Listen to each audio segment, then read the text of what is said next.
Hello mga kamigoy. So, for today's video, mag-unbox po tayo ng side mirror or yung sa visor niya po. No? Na-order ko po ito sa Lazada. At side mirror po ito na ilagay mo dun sa wind visor ng EDB 160.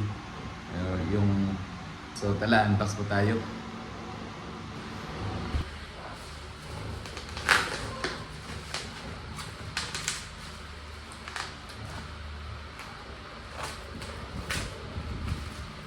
So maganda yung pagkabalot niya mga kamigoy kasi nakabubble wrap na.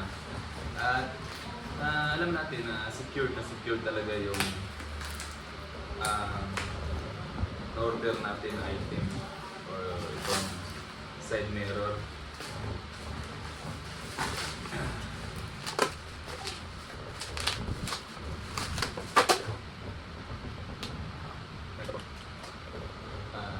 Yung brand niya po is Spyker Racing Performance.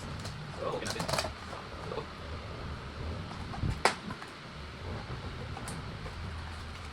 Ito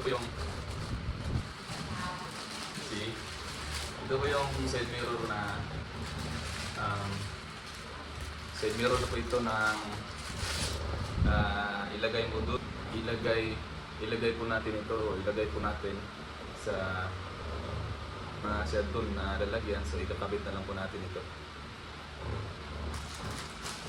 So balik dalawa po ito. Yan, malaki po.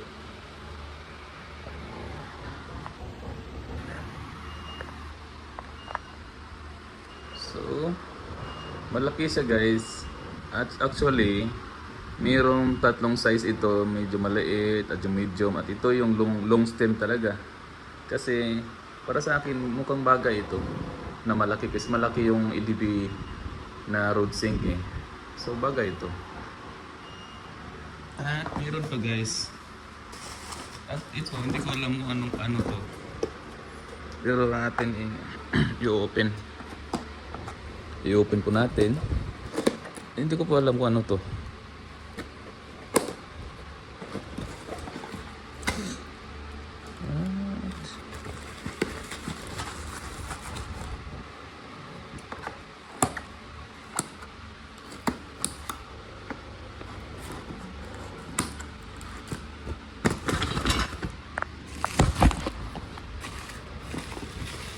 What?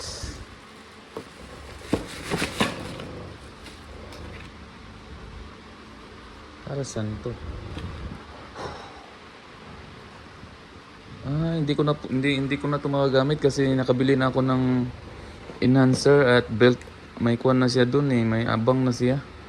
So ito, ano to? So okay lang. Siguro mayroong bibili nito, may benta natin. Meron na siya mga bolt. So, yun guys. Ito yung nabili natin at meron pala siyang free na ganito. Ito, free pala ito. So, magandang quality po itong Sky ano ba ito? Spyker yung brand. Spyker yung brand niya. At i-install po natin ito bukas na kasi medyo maulan dito. So